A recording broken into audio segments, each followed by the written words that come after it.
النهاردة وفي حلقتنا الجديدة من سلسلة قصص الأنبياء هنتكلم عن النبي اللي جه بعد سيدنا هود عليه السلام، وهو سيدنا صالح عليه السلام.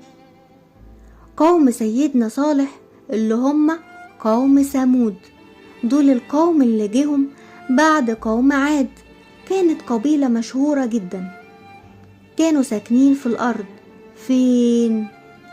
ساكنين في الجبال، بيقدروا ان هم ينحتوا من الجبال دي بيوت عظيمة جدا. وبيرجع اصل القبيلة دي الى سام ابن نوح عليه السلام. كانوا مشهورين ان هم اقوياء جدا، كانوا بيقدروا ان هم ينحتوا من الجبال بيوت عظيمة جدا، ويقدروا ان هم يستخدموا الصخور ويقدروا يبنوا بيها القصور. كانوا بيتميزوا قوم ثمود ان هم اعمارهم طويلة جدا، لدرجة ان البيوت بتاعتهم كانت ممكن ان هي تقدم قبل ما الواحد يموت، لانه عمره طويل جدا. بس للأسف قبيلة ثمود كانت بتعبد الأصنام، ما كانوش أبدا بيعبدوا ربنا سبحانه وتعالى، كانوا بيقدموا الذبايح والقرابين للأصنام، وبدأوا ان هم يفسدوا في الأرض. فربنا سبحانه وتعالى أرسل ليهم النبي صالح عليه السلام عشان يصلحهم ويرجعهم تاني لعبادة ربنا سبحانه وتعالى. وابتدى سيدنا صالح يقول لقوم اعبدوا ربنا ويرجعهم تاني لعبادة ربنا سبحانه وتعالى عشان يبعدوا عن عبادة الأصنام. لكن هم ما سمعوش كلامه، كان عندهم من التكبر والجحود وعدم شكر الله على النعم. لكن سيدنا صالح فضل يدعوهم بالإيمان وإن هم يرجعوا تاني لطريق ربنا سبحانه وتعالى.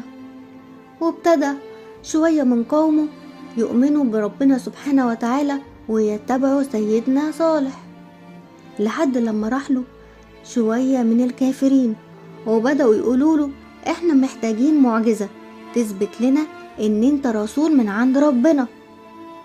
طب يا ترى ايه المعجزة اللي طلبوها؟ طلبوا ان تطلع ناقة من الصخرة. ربنا سبحانه وتعالى استجاب، وفعلا طلعت الناقة من الصخرة.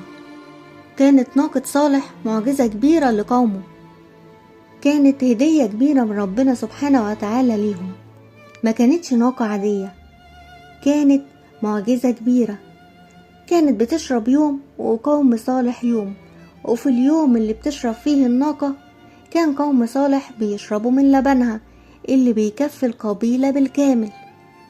لحد ما في يوم مجموعة من الكفار كانوا متغاظين جدا من الناقة، وكانوا مصرين ان هم يأذوها ويقتلوها، برغم تحذير سيدنا صالح ليهم اللي قال لهم ان ربنا سبحانه وتعالى هينزل عليهم عذاب شديد لو قرروا ان هم يقربوا بأي أذى للناقة. ولكن هم ما سمعوش كلامه، وفعلا قوم صالح قتلوا الناقة. لما سيدنا صالح عليه السلام عرف اللي عملوه في الناقة قال لهم ان خلال 3 أيام ربنا هينزل عليهم عذابا شديدا. لكن هم سخروا من كلام سيدنا صالح عليه السلام، وفعلا ربنا سبحانه وتعالى أنزل عليهم العذاب. في فجر اليوم الرابع نزلت صيحة من السماء على قوم ثمود، خلت القصور بتاعتهم والجبال في الأرض.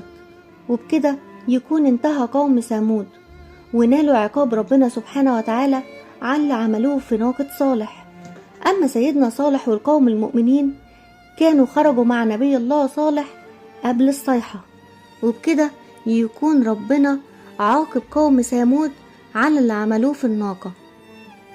كده تكون انتهت حلقتنا النهاردة من سلسلة قصص الأنبياء، قصة سيدنا صالح عليه السلام.